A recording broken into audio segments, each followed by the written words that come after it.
What's going on here, people? Housing prices began to decline. Mortgage rates are approaching 6%, and homebuyer affordability is falling. This is the worst level in 37 years among banks. Started bringing numbers back again. Money down loans for certain buyers, except this time there is a bit catch, though they say is the goal to support more modest incomes and available to first-time homebuyers. Home ownership is the American dream of others. Argue that this may lead to relapse. 2008 while banks overoffer. Increase in negative equity loans for the home buyers who quickly find themselves underwater when they decide, let's talk about what exactly to sell. Why are there no money down loans running? A sudden return to popularity, and what does this mean for the market as a whole? Because I have to say most people are completely unaware that even these loans there are still some. The downside is that everyone needs to make up. Before we start, if you want to know, enjoy the videos where I just cover the facts. Mean a lot to me if you have hit the like button or subscribed. This is entirely up to the YouTube algorithm. Free, it only takes you a second. So first let's talk about the no money loan. It was initiated by Bank of America as a brand new pilot program aimed at helping disadvantaged neighborhoods, designated markets throughout Charlotte, Dallas, Detroit, Los Angeles, and Miami. It will allow individuals and for families to get an affordable loan, no PMI, under no money, no shutdown cost, and to the surprise of many, a minimum credit score rather than a bank. America is able to use what is called special purpose credit programs. Takes into account other factors such as timely rental insurance, utility, and phone pay, and then they score, by which they determine they will not have such ability, according to general credit standards, approving those who otherwise have still always pay my bills on time. Although these loans are meant to help unprotected minority neighborhoods, eligibility is entirely based on income and the location of the house, with potential buyers need to complete the home prior to the buyer's certification course. Applying this means that the first time, as long as the home buyer can apply, a home falls within a specific zip code. On top of that, though, is this: technically there is no money down. The Bank of America company will make one down payment for client in form a grant of up to $15,000, or giving them an instant home. Equity, however, is concerned about others. This new direction presented this fact. Many of these companies, including banks, America has been the subject. How about predatory loans in the past? Is it different from 2008 housing? The crisis is here where things meet. Interesting, and where can you start? See similarities in 2004. The guidelines opened up which allowed agencies issue risky subprime loans to cater for affordable housing guidelines, or in other words accommodation, and citizens wanted to improve development, home ownership for those who don't have it, finances to afford a home so that they payment below specified is not allowed, income and balloon payment terms make sure that anyone who wants to buy the house had the means to go and buy. Because of this house from 2004 to 2008, real estate went through an unprecedented period of growth driven by ninja loans that allowed homebuyers get a no-job loan with no income assets. Just sign on the dotted line and the house is now yours in a market that is just, it doesn't really go up. A buyer will be able to, because the matter sell property for profit event. They cannot make monthly payment, but as most of them buyers started putting up their houses, market prices began to fall. Once buyers realized that point, they could not sell the property, and the house owes more than the house it was worth it, that they stopped paying to banks due to a wave of forgery of one of the 4 loans underwater in a housing disaster, that either as a result of hundreds of banks' detention or release on bail. Completely. On the other hand, today's market hands are completely different. Shoppers usually needs to be inserted from anywhere 15 to 20 below income is stable. Get a fixed rate loan and be done. Cash sitting in the bank to pay for closing costs mean that the homeowner equity in 2022 is an all-time record high, but it also means millions buyers are priced out of the market. And when you can't buy anything where prices are more than double, because there were before the pandemic, among these are zero down payment loans. That's exactly what started coming back. Banks fined for discrimination. How about the latest housing run-up? it is different, and what is the risk? That history may repeat itself, but before we get into that investing and saving money topic, in these last few years I really tried my best to diversify in as many different assets possible. Now, in terms of Bank of America Zero on the Down program, I have to say, the surface is not very red in it. Flags that were associated with 2008 housing crash, despite owning a home, no investment without PMI and numbers. They are not getting the closing costs. Variable interest rate loans, that arguably where a lot of early the trouble started, as people loan based on eligibility only to afford the introductory rate payments.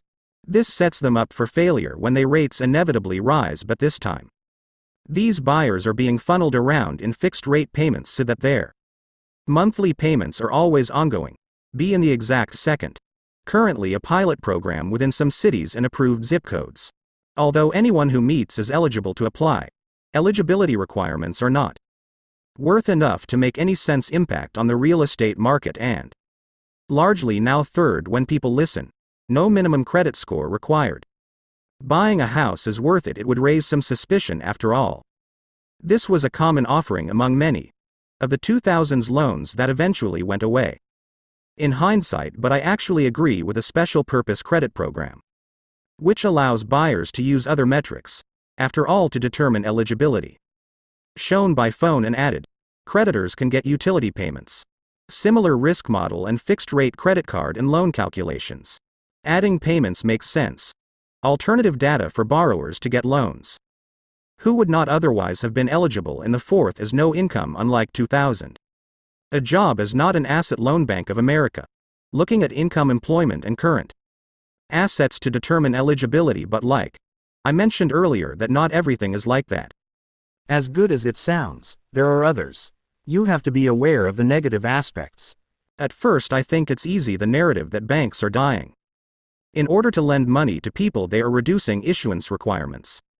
More debt, and sure enough, I bet there is some the aspect of what should be financially profitable for the bank run it as a business, but I think it is very important to mention this bank, not the First Bank of America.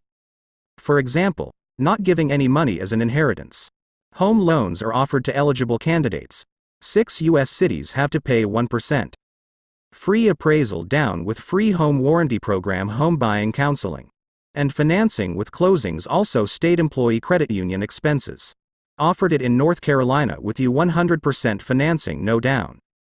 Paying off a mortgage with no PMI. USDA loans offer something similar.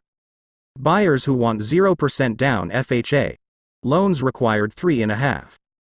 The lower the percentage with the FACO score 580, and many VA loans require no money down. Down until diagnosis, however less than the purchase price. The biggest risk I see. This is a no money down offer.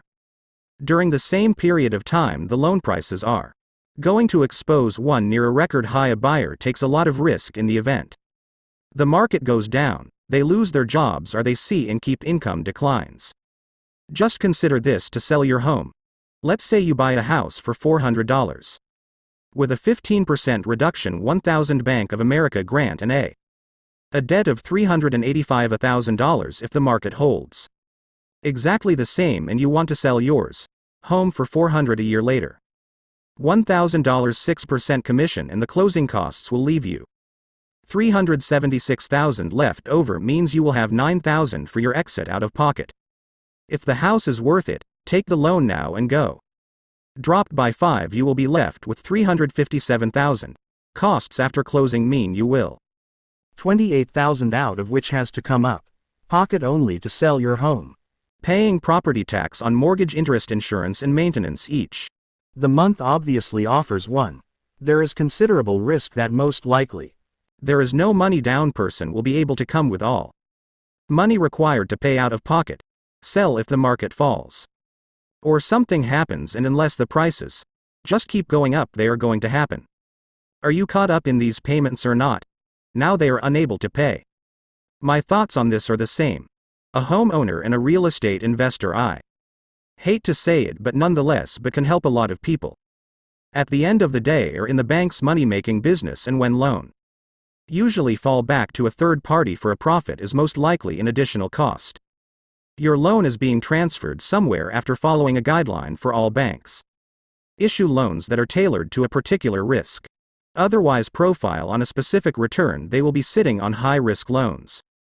Tie up capital from which they cannot get off their balance sheet notwithstanding. No money down, no PMI closing costs. This probably means that your balance are. The interest rate will be reduced. It's more than that now. This is definitely not the end of the world and can benefit from it. A lot of people who might not otherwise was able to buy a house, but it does. This means borrowers must incredibly careful to understand what they are also signing up for there. The fact is that you own a home. Responsible for property tax, insurance, maintenance, repairs, and other random expenses you never make. Don't even think about it until something breaks. And it needs to be considered now. Doubt the banks will take anyone who walks, and they made it often make it clear that their loans are conditional. Extensive underwriting of on-time payments and completion of home certification. Course, but banks are in business, make money, and you have to be incredibly careful whenever you do this a big purchase, no matter who you bank with. Overall, no, it's unlikely, but will have a dramatic effect. The whole market and just a few localities will also be eligible. There is a risk for buyers who will be. They are unable to sell their home if they are in arrears. More money than they could get. Closing costs, and to me that's it. Also the biggest red flag. It will be interesting to see how this program works, develops, and if it continues. It's massive, but tell me your thoughts on it below. Let me know in the comments section if you think it's a good idea, if it's something you are interested, or if you think this is a bad idea. I read all the comments, so let me know your thoughts below. I really appreciate him, and with him, thank you guys so much. Don't forget to like and subscribe.